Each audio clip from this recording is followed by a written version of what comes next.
지난주 동안에 이제 계속해서 이 사무엘에 대해서 이야기를 보고 있습니다. 오늘 읽은 본문이 좀 길었는데 하나님께서 처음으로 사무엘에게 나타나서 사무엘아 부르시는데 사무엘이 잘 알아듣지 못하는 거예요. 처음이라. 그래서 그 본문을 오늘 읽었고 오늘 여호와께서 사무엘을 부르시다라는 제목을 가지고 말씀을 나누려고 하는데요. 사무엘이 한나에 의해서 엘리 제사장에게 바쳐지고 나서 그 성장하는 장면들이 오늘 읽은 본문 이제 앞부분과 뒷부분에 나와 있는데 2장 11절에 보면 이렇게 되어 있습니다. 그 아이는 제사장 엘리 앞에서 여호와를 섬기니라. 21절에 보면 아이 사무엘은 여호와 앞에서 자라니라. 그 다음에 3장 19절에 보면 사무엘이 자라매 여호와께서 그와 함께 계시니 그의 말이 하나도 땅에 떨어지지 않게 하시니. 이제 얼핏 들으면 잘 모르지만 처음에 한나가 바쳤을 때에는 그 아이가 제사장 엘리 앞에서 자라더라 이렇게 돼 있어요. 엘리 앞에서 엘리의 손에 의해서 여호와를 섬기더라. 그리고 나서 그 후에 바뀌어요. 사무엘이 여호와 앞에서 자라더라 이렇게 바뀌어요. 저는 이 본문을 보면서 이제 자녀를 양육하시는 또 혹은 여러분의 삶을 하나님께 드리는 분들이 상상할 수 있는 전 위로되는 부분이 비록 이 아이가 맡겨진 곳이 혹은 내가 지금 맡겨져 있는 나의 보스가 엘리 제사장처럼 그렇게 훌륭하고 탁월하고 영적으로 좋은 사람이 아니라 하더라도 그 마음의 중심에다가 시간이 지나니까 하나님이 점점 바톤을 이어받아서 그가 비록 누구의 밑에 있지만 이제 나의 밑에 있는 내 앞에 있는 처음에 사무엘은 엘리의 앞에 있었지만 시간이 지나서 10절이 지나고 나서 그가 여호와 앞에 있었더라. 그리고 나서 그 다음 장에 가서 사무엘이 이제 자라나자 여호와가 그와 함께 하시고 그 사무엘이 했던 말이 하나도 땅에 떨어지지 않을 만큼 완전한 능력의 종으로 변화됐다는 거예요. 우리의 인생이 또 우리 자녀의 인생이 비록 지금 누군가의 손에 의해 그 권한에 의해 있지만 그 사람이 우리를 주도하는 것이 아니라 결국에는 하나님이 우리를 주도하신다는 믿음을 가지셨으면 좋겠습니다. 오늘 이제 이 본문 읽은 긴 본문 중에서 이 사무엘을 반복적으로 부르는 것 말고도 저희가 조금 염두에 두어야 할 것이 있는데요. 이제 3장 1절에 보면 하나님의 말씀이 희귀하여 이상이 흔히 보이지 않았더라. 이 말이 다 같은 말 같지만 사실 하나님의 사람이라고 하는 선지자들에게 대표되는 두 개의 축이 있는데 그 하나가 말씀이고 하나가 이상이에요.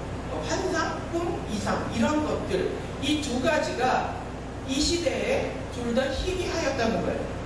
그리고 이제 3절에 나오는 말씀을 보면 하나님의 등불은 아직 꺼지지 않았고 하나님의 궤 앞에 여호와의 자녀가 사무엘이 자고 있었더라 이렇게 나와야 될까요? 그냥 보면 별 얘기 아닌 것 같아요. 그리고 하나님의 등불이라고 하는 건 원래 끄지 않는 거예요. 24시간 계속 켜져 있게 돼 있는데 굳이 성경에서 하나님의 등불이 꺼지지 않았다라고 하는 것은 무언가 의미하고 있다는 거예요. 하나님의 등불과 여호와의 궤라고 하는 것은 하나님의 임재의 가장 강력한 두 개의 상징이에요. 그런데 사무엘이 그 앞에서 자고 있는데 여호와의 등불이 아직 꺼지지 않았다라고 하는 것은 그냥 현상적으로 볼 때 엘리가 감당하고 있는 그 영적인 상황이 꺼져 있는 것 같은 상황이지만 하나님의 임재가 아직 멈추어지지 않고 있었고 그 앞에 사무엘이 자고 있었다라고 이야기가 되고 있다는 거예요. 참 대비적인 말씀은 오늘 읽은 2절 그 중간에 뭐라고 되어 있냐면 상반적으로 엘리는 눈이 점점 어두워져 가고 잘 보지 않는 그때에 영적으로도 어두워졌다는 건데 그때에 그가 자기 처소에서 자고 있더라 이렇게 되어 있어요. 어린 사무엘은 여호와의 등불과 궤가 있는 여호와의 전에서 자고 있었고 이 제사장은 엘리는 눈이 점점 어두워가는데도 하나님의 전에 있지 아니하고 자기의 처소에서 자고 있었다 하는 것이 오늘의 배경이 나는 거예요. 참 이 두 사람의 모습이 자기의 잠자는 곳이나 그 상황이 상반되게 비춰주고 있다는 겁니다. 오늘 저는 이 말씀을 두 가지의 관점으로 풀어갈 겁니다. 하나는 객관적으로 성경이라고 하는 속에서 엘리와 사무엘이라는 인물을 바라볼 거고 또 하나는 주관적인 관점에서 바라볼 건데 먼저 이 성경적인 관점에서 이것을 바라볼 때 가장 우선되는 것은 타성에 젖어 있는 엘리와 그를 인도하고 있는데 길게 얘기하지는 않겠습니다만 엘리는 그닥 존경받는 제사장은 아니라고 했어요. 후반의 3장 4장에 보면 그가 죽을 때 자기 아들과 법궤를 빼앗겼다는 소식을 듣고 그가 이제 앉아있던 자리에서 뒤로 넘어가서 목이 부러져서 죽습니다. 근데 거기에 그가 비대하고 나이 늙어 그 이야기를 듣고 뒤로 넘어가서 목이 부러져 죽었다고 해요. 그 비대하다는 거, 눈이 어두웠다는 거, 나이 많다는 거, 이것이 그가 이미 타성에 젖어서 하나님을 잘 분별하지 못하는 영적인 무기력을 가지고 있었다는 걸 계속 반복적으로 설명하고 있습니다. 어찌 보면 엘리는 악한 사람은 아니에요. 자기가 직접 죄를 짓지는 않았지만 타성에 젖어 있었던, 그리고 금하게 했어야 하는 걸 금하지 않았다는 것 때문에 그 가문 전체가 몰락을 하게 됩니다. 근데 이 엘리의 모습이 사실상 우리도 쉽게 될 수 있는 그런 모습이라는 사실이 저는 오히려 오늘 이 말씀을 통해서 우리가 도전받아야 될 부분이라고 생각을 합니다. 우리도 적극적으로 악을 행하지는 않아요. 그런데 그렇다고 열정적이지도 않아요. 타성에 젖어 있어서 하나님을 만나는 거, 하나님과 동행하는 거, 내가 신앙생활을 하는 것이 때로는 고욕이고 때로는 의무 같고 때로는 마지못해서 한다면 그것이 엘리와 같은 전철을 밟고 있는 우리의 모습일 수 있다는 거예요. 태어나기 기독교 집안에서 태어났거나 이미 내가 예수를 믿기로 결정했기 때문에 주일날 예배당에는 가지만 때로는 그것이 마지못해서 가는, 성경을 읽으라고 해도 그냥 의무로 읽는, 먹기 싫은 음식을 그냥 만드는 사람 성의 때문에 먹어주는 것처럼 그런 마음으로 신앙생활을 하고 있다면 오늘 이 엘리 제사장의 모습과 우리의 모습이 다르지 않다는 겁니다. 엘리도 처음부터 이렇게 타성에 젖었겠느냐? 저는 그렇지 않다고 봐요. 처음 제사장이 됐을 때의 그 설레임과 그 두려움과 그 떨림이 있었겠죠. 순수하고 열정적이고 하나님만 생각을 해도 눈물이 나는 일이 있었을 거예요. 그런데 점점 그것을 잃어가고 있는 거예요. 하나님을 생각해도 이제는 눈물이 나지 않아요. 저는 과거에 10여 년 동안 어려운 시간을 보냈을 때 눈만 감으면 눈물이 났어요. 하나님만 생각하면 눈물이 났어요. 근데 요즘 근래 들어 한 2, 3년 동안 제가 좀 살만해졌어요. 그리고 요새는 좀 행복하기까지 해요. 애들이 잘 자라주고 걱정할 것, 근심할 것, 내가 눈물을 흘려서 기도할 것이 별로 없어요. 그냥 따박따박 월급 나오고 그냥 내가 욕심만 내지 않으면 교회 운영할 수 있고 그냥 애들 건강하고 자기 앞길 잘 해가고 말 잘 듣고 어느 순간에서부터 기도를 해도 눈물이 나지 않는 거예요. 그게 문제예요. 그게 바로 엘리와 같은 모습인데 저만의 모습이 아니라 여러분의 모습일 수도 있다는 거예요. 내가 절박한 문제가 있을 때는 기도가 돼요. 그냥 저절로 시키지 않아도 기도가 되고 걸으면서도 조마조마하고, 근데 문제가 터지지 않고 그냥 그럭저럭 지낼만 할 때는 그냥 사는 거예요. 예수라는 이름을 들어도 내 마음이 뜨거워지지 않고 하나님을 생각해도 눈물이 나지 않고 눈물을 흘리려고 쥐어짜도 눈물이 나지 않는다면 마지못해서 하고 있는 이 신앙생활과 그닥 다른 것이 없다는 겁니다. 이 사람이, 이 엘리가 과거에는 이런 사람이 아니었다라는 증거가 뭐냐 하면 사무엘이 어디서 소리가 나는데 지금 사람은 엘리밖에 없잖아요. 그러니까 깨가지고 엘리한테 가는 거예요. 저 부르셨어요? 아니 나는 부르지 않았다. 하나님이 두 번째 부르셨어요. 엘리 제사장이여 나를 부르셨나이까? 아니 나는 너를 부르지 않았다. 근데 세 번째 갔을 때 엘리가 직감해요. 하나님이 부르셨구나. 이 얘기는 엘리도 예전에 들어봤다는 거예요. 하나님의 음성을 들어봤는데 그 감을 잃어버려서 이제는 그것이 들리지 않고 사무엘에게 그것이 들리는 것을 안다는 사실은 과거에는 경험이 있으나 지금은 그렇지 않다는 거예요. 참 이 엘리를 보면서 어찌 보면 신앙생활을 오래 해온 사람이라면 누구나 가지고 있는 모습과 유사하다고 생각이 듭니다. 저도 마찬가지로 과거에는 기도할 때 의자에 앉아서 기도한 적이 없었어요. 방에 있건 사무실에 있건 사무실에 있으면 신문지를 깔아놓고라도 바닥에 엎드려서 얼굴을 땅바닥에 대고 정말 예수님의 발에다가 내가 얼굴을 대고 기도한다는 것처럼 그런 마음으로 절절하게 기도를 했던 그 10여 년의 시간이 있었는데 또 후반의 10여 년의 시간은 그냥 의자에 멀쩡하게 앉아서 기도를 해도 또 최근에는 그나마도 눈물도 나지 않는, 감동도 되지 않는 그런 시간들을 보내면서 떠나지는 않았지만, 내가 악을 행하지는 않았지만 그러나 내 안에 열정도 뜨거움도 사라져버린 그 모습이라면 모습과 전혀 다르지 않다는 겁니다. 그러면서 우리는 이렇게 얘기해요. 나도 한때는 저랬었지. 나도 초창기 뜨거울 때는 저랬지. 아 그래, 내 몇 년 전에는 정말 그때는 하나님의 음성도 들었지. 그때는 전기가 오는 것 같았지. 그러면서 마치 지금에 무뎌진 내가 성숙의 결과인 것처럼 생각한단 말이야. 그때는 나 그런 거야. 처음 신혼부부한테 결혼생활 오래 한 사람이 한 것처럼 좋을 때다 이런 것처럼 그거와 유사한 마음으로 그렇게 뜨겁게 기도하는 사람 보면서 좋을 때다, 그때가 지나가면 나처럼 되는 게 정상이에요. 이런 마음을 가지고 있다면 정상이 아니라 사실은 무뎌진 것을 합리화하고 있다는 겁니다. 만약에 엘리가 사무엘이 음성을 들은 것에 놀라서 이제는 하나님이 나에게 말씀하지 않고 세상에 이렇게 어린애한테 만나려고 하신다니 라고 한다면 벌떡 일어나서 하나님 앞에 하나님 왜 나한테 말씀하지 않습니까? 라고 했어야 하는데 그 본문이 없어요. 이 이야기는 엘리는 기대도 하고 있지 않은 거예요. 이제는 그거는 어린 시절에 하는 거, 너나 하는 거 이렇게 되어버렸다는 겁니다. 이렇게 무뎌지고 게으르고 나태한 영적인 지도자를 향하여서 하나님은 왜 그를 그렇게 오랫동안 방치하셨을까요?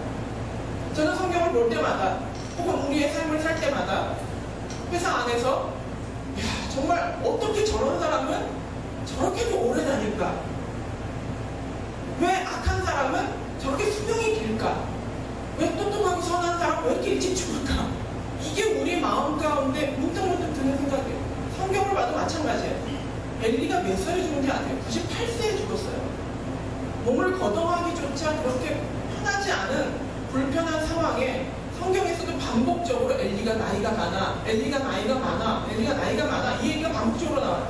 저는 이 사무엘상을 읽으면서 아니 나이 많기 전에 좀 데려가시지, 빨리 좀 세대 교체를 시켜주시지, 왜 이렇게 악한 사람을 오랫동안 살려놓으시냐는 거예요. 그냥 한 방에 번개로 날려버릴 수 있는 능력을 가지고 계시면서도 왜 이렇게 엘리를 오랫동안 놔두시냔 말이에요. 우리의 삶에도 여러분을 괴롭히는 그 사람은 왜 그렇게 떠나지도 않고 오랫동안 이렇게 변하지 않은 모습으로 살고 있냔 말이에요. 그 의문이 오늘 이 엘리를 바라보는 의문과 저는 같다고 생각을 합니다. 근데 왜 하나님은 그러실까? 그 이유는 하나님의 기다림은 사랑 때문이에요. 엘리조차도 홈리와 비느하스조차도 악인조차도 사랑하시는 하나님이 내가 조금만 더 기다린다면 제가 변할 수 있을까? 내가 조금만 더 참아준다면 제가 달라질 수 있을까? 하는 그 기다림이란, 하나님의 기다림은 언제나 사랑과 은혜 때문에 가능한 겁니다. 고린도전서 13장 4절부터 7절까지 우리가 잘 아는 말씀입니다. 너무나 잘 알기 때문에 너무나 마음에 와닿지 않는 말씀인데 정말 처음 듣는 것처럼 한번 들어보시기 바래요. 사랑은 오래 참고, 사랑은 온유하며, 시기하지 아니하며, 사랑은 자랑하지 아니하며, 교만하지 아니하며, 무례히 행치 아니하며, 자기의 유익을 고치 아니하며, 성내지 아니하며, 악한 것을 생각하지 아니하며, 불의를 기뻐하지 아니하며, 진리와 함께 기뻐하고, 모든 것을 참으며, 모든 것을 믿으며, 모든 것을 바라며, 모든 것을 견디는. 여러분의 사랑의 대상에, 여러분의 악인의 대상에 대하여서 우리가 인내하고 견디지 못한다면, 심지어는 사랑하는 가족들을 향하여서도 인내하고 기다리지 못한다면 엄밀히 말해서 우리는 사랑이 없대요.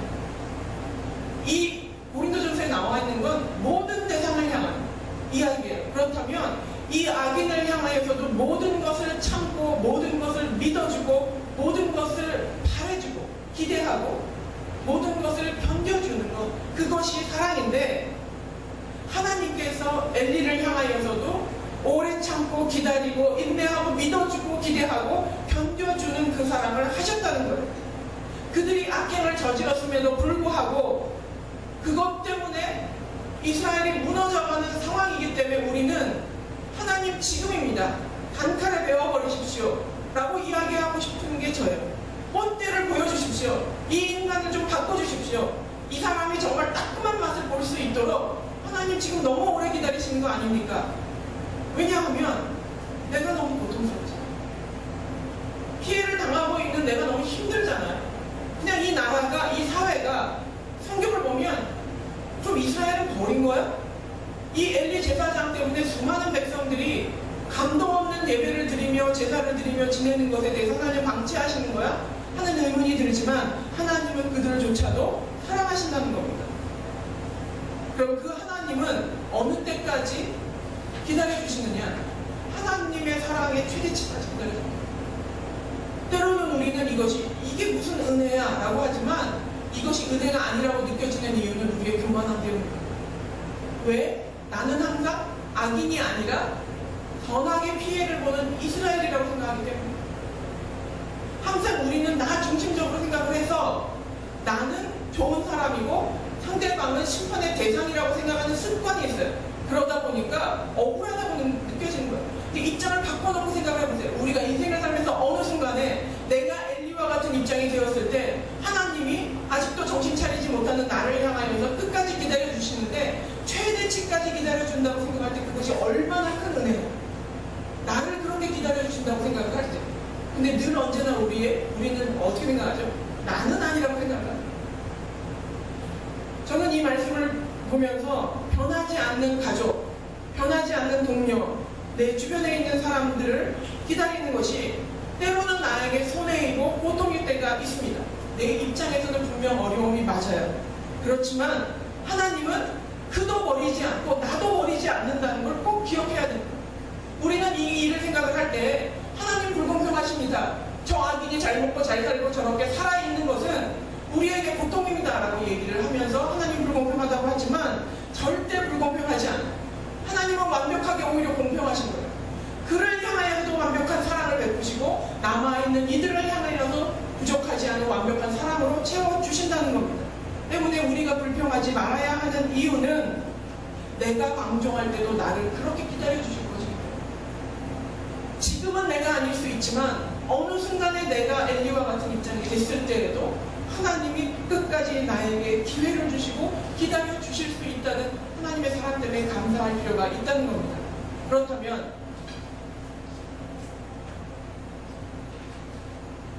하나님이 이렇게 기다려주시는데 우리는 왜 이렇게 성급하게 하나님을 향해서 종용하며 달려가는 걸까요? 하나님이 스스로 자기를 향한 모욕을 참으셨다면 저희도 당연히 참아야 된다고 생각합니다. 엘리로 인하여서 우리는 이스라엘 족속이 피해보는 것은 어떻게 하실 겁니까? 라고 따지는 마음이 먼저 들지만 엘리로 인하여서 그 아들 홈리와 비느하스로 인하여서 최고의 피해자가 누구죠? 최고로 모욕받은 자가 누구죠? 하나님이에요. 하나님 앞에 드리는 제물을 갈고리로 고기를 갖다가 챙겨 먹고 하나님의 성전 안에서 음행을 행하고 악을 행하였던 그 엘리의 가문 때문에 최고로 능욕을 당하고 피해를 본 분이 하나님입니다. 그 하나님이 이들을 찾겠다고 한다면 내가 나설 이유는 없다는 거예요. 여러분 주변에 여러분을 참지 못하게 하는 인물이 있습니까? 그를 하나님이 참고 계시다면 내가 참지 못할 이유는 없다는 거예요. 가장 피해자는 하나님이기 때문에 하나님이 기다리고 계시다면 우리는 당연히 그 옆에서 묵묵히 기다리는 게 성경적인 우리가 취해야 할 태도라는 겁니다. 그리고 그 기다림으로 나도 기다려주신다는 것이 바로 은혜라는 사실입니다. 저는 이것이 복음이라고 생각합니다. 악인은 빨리 죽고 선한 사람은 오래 사는 것, 우리 입장에서는 그래요. 근데 그 악인과 선인의 기준이 뭐죠? 내 입장에서는 여기서 끊기지만 누군가의 입장에서는 여기서 끊기는 거예요. 누구에게도 절대적인 악인과 선인을 나눌 수 없어요. 인간은 모두가 죄인이기 때문에. 결국에 하나님은 우리 눈에 악인도 사랑하시고 우리 눈에 선한 사람도 사랑하셔서 모든 인간을 완벽하게 사랑하시는 그 하나님의 공평함을 이루신다는 사실입니다. 그러면 그 사이에 피해봤던 이스라엘은 어떻게 해요? 이스라엘의 나라가 몰락하고 있는, 영적으로 퇴락하고 있는 건 어떻게 해요? 하나님은 답을 가지고 있다는 거예요. 그 기다림의 끝에 사무엘이 서 있다. 우리의 기다림의 끝에 우리가 생각하지 못한 답이 서 있는 것처럼 이스라엘의 기다림의 끝에 서 있는 사무엘이 바로 이 양쪽을 모두 완벽하게 사랑하시는 하나님의 공평하심이라는 사실입니다. 성경에는 수많은 이런 예들이 있습니다. 하나님의 일하시는 방법이 항상 유사하게 나타나고 있는데 그 예를 첫 번째로 들어보이면 예전에 제가 작년인가요? 설교를 한 적이 있었습니다. 바벨탑과 아브라함이라는 제목으로 설교를 한 적이 있었어요. 바벨탑은 창세기 11장에 나오는데 다 아시죠? 인간이 탑을 높이 쌓아가지고 교만하게 행하다가 하나님이 그들을 심판하실 때 언어를 흩으셔가지고 전 세계로 이제 퍼지게 된 게 바벨탑 사건이에요. 이게 이제 11장 전체에 나오고 12장에 본격적으로 하나님이 아브라함을 불러서 그의 근원으로 삼으시는 장면이 나옵니다. 근데 재밌는 사실은 이 11장 바벨탑 사건의 이 말미에 데라의 족보가 나오는데요. 데라의 족보의 맨 밑에는 아브라함이 나와요.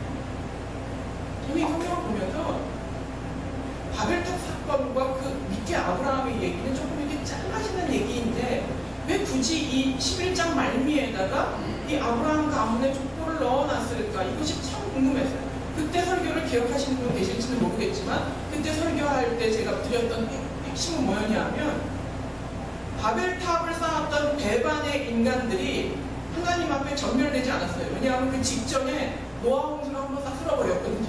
하나님 또 쓸어버릴 수가 없어요. 그러면 인류를 퍼뜨릴 수가 없어요. 살려두고 이들을 언어만 흩어서 전 지구상에 다 퍼지게 만들어놨어요. 그러면 생각해보세요. 죄성을 가지고 있는 바벨탑의 인간들이 전 지구를 다 덮어버린 거예요. 그 전 지구를 덮어버린 그 11장의 말미에 하나님이 아브라함을 탄생시켜요. 그리고 아브라함에게 너는 믿음의 조상이고 너의 자손은 너는 복의 근원이며 너의 자손이 티끌같이 하늘의 별같이 많아질 것이다. 그렇게 해서 죄로 물들었던 이 세상을 향하여서 복의 근원인 아브라함을 통해서 또다시 지구를 정화시키려는 하나님의 예비하심이 있었다는 거예요. 그래서 그 바벨탑과 아브라함을 연결을 시켰던 적이 있고 우리가 잘 아는 또 하나의 예를 든다면 선악과예요. 아담과 하와가 선악과를 따먹고 하나님 앞에 징계를 받는 그 장면이 나옵니다. 너는 이렇게 죄를 지었으니 남자에게는 평생 노동을 하며 땀을 흘려야 먹고 살 것이고 여자에게는 해당하는 고통을 주리라. 심판장이고 재판정이에요. 거기는. 왜냐하면 잘못에 대하여서 판결을 내리는 곳이니까. 근데 그곳에서 하나님이 뭐라고 그러시죠? 예수 그리스도를 이야기하시면서 인간에게 최고의 선물을 주신 거예요. 죽게 된 너희에게 살 수 있는 길을 내가 마련할 것이다. 여자의 후손 중에 나와 뱀의 머리를 깨부술 것이다. 하나님은 심판하시면서 동시에 축복을 예비하셨다. 오늘 읽었던 본문과 또 바벨탑과 아브라함의 사건과 유사한 패턴으로 몰락해 가는 엘리의 가문 앞에 하나님은 사무엘을 준비하고 계신데 사무엘상 1장 초반에 등장한 게 누구죠? 한나가 등장합니다. 1장에 한나부터 등장한 엘리를 설명하기 전에 한나의 일생이 등장을 하는 거예요. 하나님은 이미 엘리를 기다리고 계시면서 최악의 경우 이 이스라엘과 남아있는 백성들을 위하여서 한나라고 하는 여인을 통해서 사무엘을 준비하고 계셨다는 거예요. 이스라엘을 향한 최상의 선물을 준비하시면서 엘리를 향한 최고의 사랑으로 끝까지 기다려주신 이 하나님의 두 최선의 사랑이 우리가 생각하는 불공평이 아니라 하나님의 입장에서 모든 인간을 사랑하시는 완벽한 공평으로 우리에게 또한 사무엘을 준비하고 계시다는 겁니다. 그렇다면 악인을 위한 사랑이 우리에게 불평이 되지 말아야 할 것은 어느 순간에 그 대상이 내가 될 수도 있다는 것 때문에, 그리고 하나님은 그를 사랑하는 것 때문에 나에게 손해를 끼치는 일은 없대요. 우리의 시간으로는 우리는 마음이 너무 조급해요. 그래서 당장 내가 피해를 보는 것 같지만 아니요. 하나님은 그것 때문에 우리가 손해보는 일을 만드시지 않아요. 우리에게도 정말 애누리 없는 100%의 최고의 사랑을 준비하고 계시다는 사실 때문에 악인을 인하여서 불평하거나 그들의 심판이 당겨지기를 기대하거나 조바심될 필요가 없다는 겁니다. 이제 성경적인 관점에서 엘리라고 하는 사람과 그 엘리를 기다림의 끝에 서 있었던 해성과 같이 등장한 사무엘이라고 하는 인물이 있었다면 이제 조금 주관적인 관점에서 제가 성경을 바라본다면 이렇습니다. 과연 누가 엘리냐는 거예요.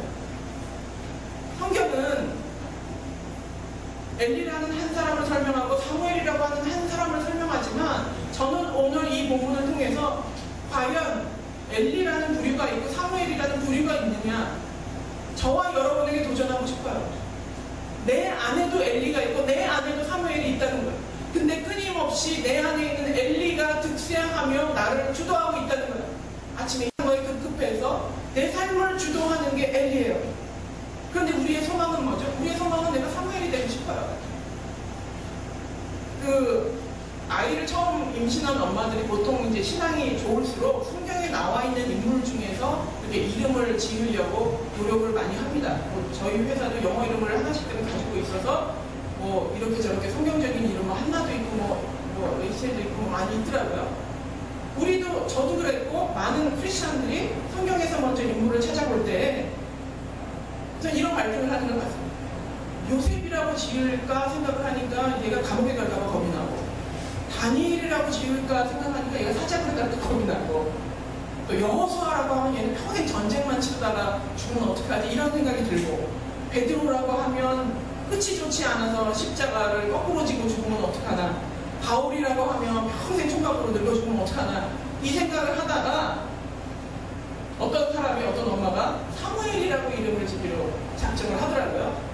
대충 봐서 성경에서 그래도 크게 험악한 일을 안 당하고 끝까지 이렇게 잘 죽은 사람이 사무엘인 것 같아요.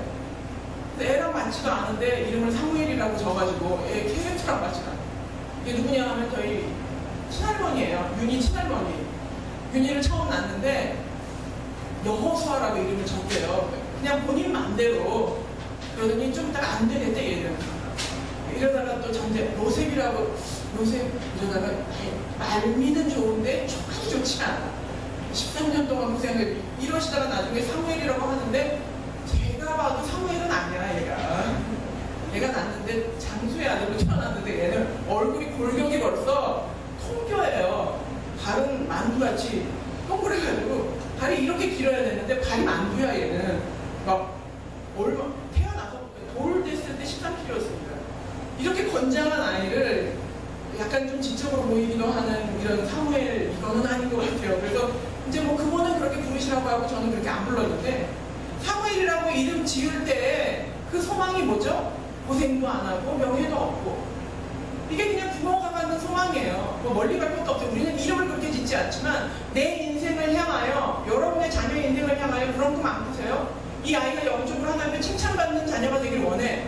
근데 성전에 갖다 줄 생각은 없어. 사무엘처럼.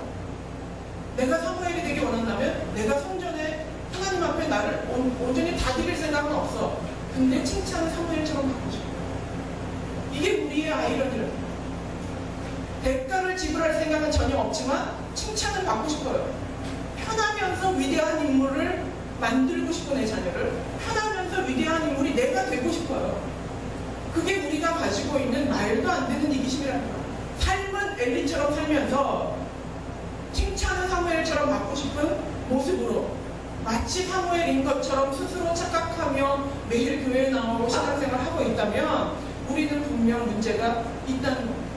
이 둘 중에 선택해요.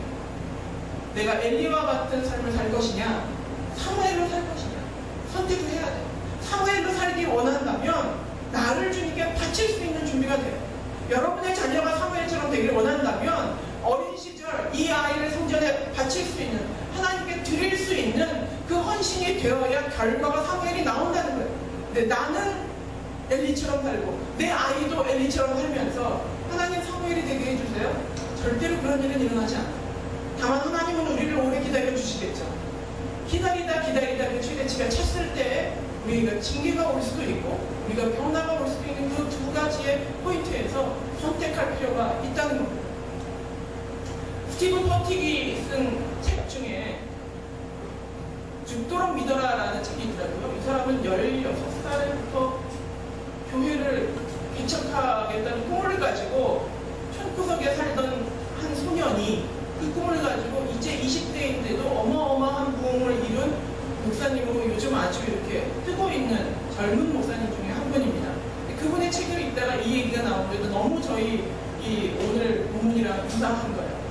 엘리사가 엘리야에게 콜링을 받는 그 부분을 설명을 하면서 그 얘기를 해요. 엘리사가 밥 갈고 있다가 콜링을 받았거든요. 근데 12결의의 소를 가지고 쟁기를 끌고 있다고 했어요. 그러니까 보통은 이거를 해석을 할 때 참 부자다. 12결이라는 것은 12쌍이에요. 쟁기를 끌 때 이렇게 2마리의 소가 끌고 쟁기를 이렇게 끌고 가는데 그 커플이 12 보니까 아, 엘리사는 이렇게 부용한데 그 부용한 것을 버리고 갔구나 라고 보통 설교를 하고 그렇게 은혜를 받는데, 이제 그 목사님이 써놓은 책에는 이렇게 되어 있어요. 엘리의 일상생활을 한번 상상해 보려는 거예요. 12결이나 되는 그 소를 가지고 쟁기를 끄면 밭이 얼마나 크겠으며, 그의 일상생활 아침에 일찍 일어나서 하루 종일 소 엉덩이만 보고 있는 거죠. 그 밭에 가니까 그 먼지 다 뒤집어 쓰고 점심 먹고 또 소 엉덩이 보고 있고, 먼지 다 뒤집어 쓰고 씻고 저녁 먹고 자고 아침에 또 일어나서 소 엉덩이 보고 있고, 이게 마치 현대를 사는 우리의 삶과 같아요.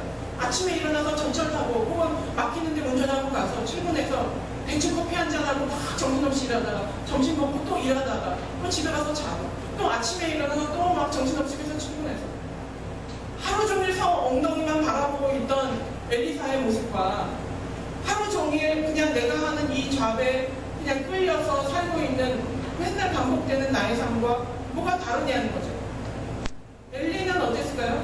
엘리는 제사장으로 절기가 되면 소 잡고 양 잡고 피 받아가지고 갖다 바치고 주문처럼 기도 외우고 또 씻고 자고, 또 다음날 소 잡고 양 잡고 피 갖다 바치고 주문 외우듯 기도하고. 제사장이에요, 백정이에요? 지금 시대에 우리가 이렇게 예배를 드리지만 우리는 어쩌면 예배라고 하는 좀 더 풍성한 쇼를 하기 위해서 뭐 이거 갖추면서 이렇게 하고 있다면 마음 없이 이 엘리처럼 아무 생각 없이 눈물 없이 소 잡고 양 잡고 하면서 그냥 갖다 바치는 일상을 매일 하고 있었다면, 엘리사처럼 맨날 소 궁둥이만 바라보면서 소 4마리나 소가 되면 뭐예요? 하루 종일 하는 일이 소 궁둥이 먹는 일인데, 그때 엘리야가 너 나를 따르라 하니까 그거 내팽개치고 의미 있는 삶으로 떠나는 거예요. 자신의 삶을 하나님께로 떠나보내는 거예요. 지금 나의 이 반복적인 현실에서. 여러분 안에 하나님은 어디 계십니까? 처음부터 이러지는 않았겠지만 어느 순간에 반복되는 이러한 일상, 안전하다고 느껴지는 순간 안일해져 버린 이 일상 속에서 과연 나는 누구로 살고 있냐? 여러분은 누구로 살고 계십니까? 이제까지 저는 분명 엘리로 살고 있었어요. 최근까지. 오늘부터 저는 변하기를 바래요. 몸부림치며 노력을 해야겠죠. 저는 구약시대였다면 어찌 보면 아, 오늘도 주일이니까 소 잡아야겠구나 이런 마음으로 왔는지 몰라요. 물론 그렇게까지는 아니지만 제가 저를 반성한다. 여러분의 월요일은 어떠세요? 여러분의 하루 중에 여러분에게 있어서 하나님의 음성은 들려지고 있냐는 거예요. 오늘 읽었던 본문 3장 4절에 여호와께서 사무엘을 부르시는 자, 3장 6절에 여호와께서 다시 사무엘을 부르시는 자, 3장 8절에 여호와께서 4번째 사무엘을 부르시는 자. 하나님은 지금 수천 년 전에 사무엘을 부르시는 게 아니라 지금 이 자리에 있는 여러분을 부르는 거죠. 사무엘아, 사무엘. 네 마음 안에 잠자고 있는 그 사무엘은 어떻게? 엘리를 밀쳐내고 네 안에 너의 몸과 마음을 너무나 나태하게 만드는 그 엘리를 떨쳐버리고 일어나서 내 부름에 응답하라는 거예요. 사무엘아, 사무엘아 라고 부르시는데 한 번, 두 번, 세 번 부르면서 지금 그 자리에서 일어나라고 얘기하고 계신다는 겁니다. 말씀을 마무리하겠습니다. 엘리처럼 마지못해서 의무감으로 타성에 젖어서 한때의 신앙으로 치부하면서 지금 이렇게 저렇게 살고 있다면 여러분 안에서 나태해져서 타성에 빠져있는 거예요. 그때는 그런 거야 하면서 밀쳐버렸던 그 열정의 사무엘을 다시 깨우시게 돼요. 사무엘은 이런 종류의 사람이고 엘리는 이런 종류의 사람이 아니라 내 안에 존재하는 두 엘리와 사무엘 가운데 나는 무엇을 선택하며 살 것인가. 여러분이 월요일 아침에 눈을 뜨는 순간부터 오늘 집에 돌아가는 순간부터 나는 사무엘로 살 것이냐 엘리로 살 것이냐 이것을 선택하는 여러분이 되기를 바랍니다. 하나님은 지금 여러분에게 이렇게 말씀하십니다. 너는 악하지는 않지만 타성에 젖어 있구나. 홈리와 비느하스처럼 악행을 하지는 않지만 그럭저럭 살고 있구나.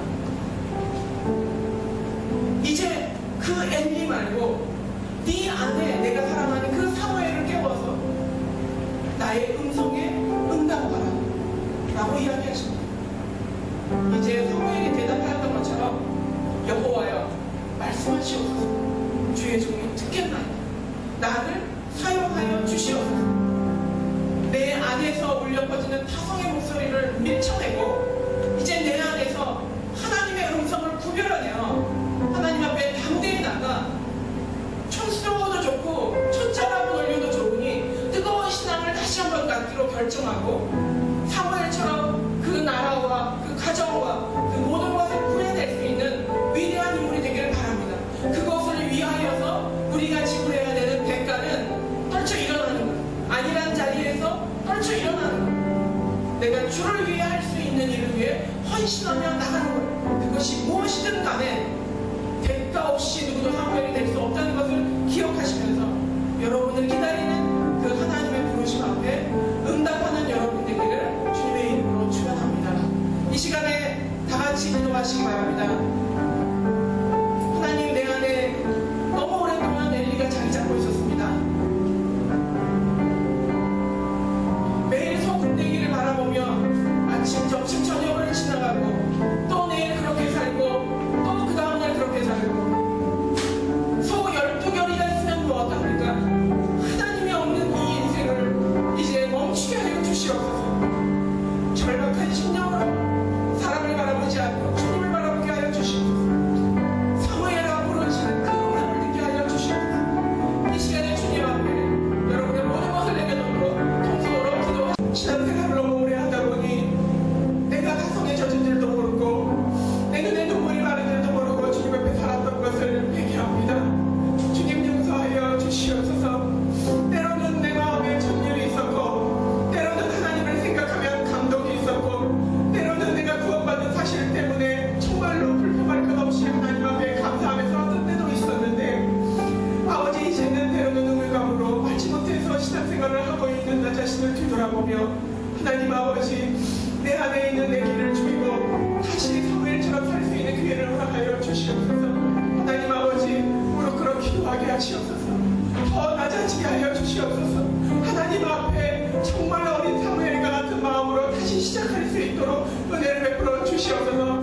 신앙의 세련됨을 향하여 마치 무디 같은 것이 속삭한 것인 것처럼 하였다는 것을 주님 용서하여 주시옵시고, 사람들이 비록 나를 촌스럽다고 하고 어리숙하다고 하고 미숙하다고 할지라도 차라리 내가 뜨거운 신앙을 잃어버리지 않기 위하여 하나님 앞에 인정받고자 하는 마음이 열방처럼 울리듯 일어날 수 있도록 주여 은혜를 베풀어 주시옵소서.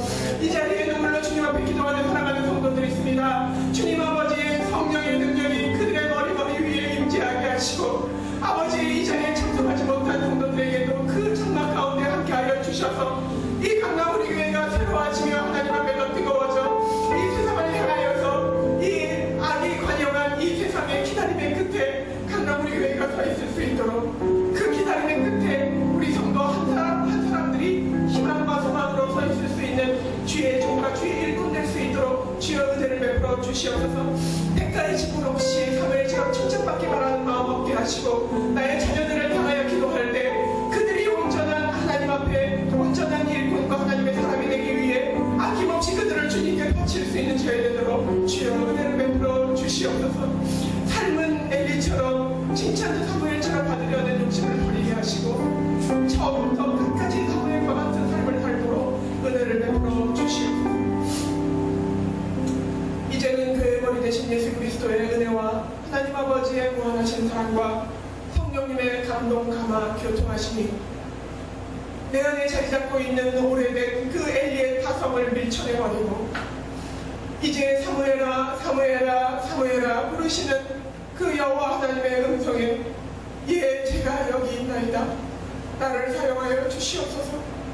주께서 쓰시고자 하는 그 긴 악의 기다림의 끝에서 부족하지만 주님께서 그 끝에서 소망이 되어 서 있으라 하면 서 있겠다고 순종하며 결단하며 나의 자녀를 아낌없이 주님께 드리기로 결단한 사랑하는 강남우리 성도들의 머리 위에 이제부터 영원토록 함께 하시기를 축원하옵나이다.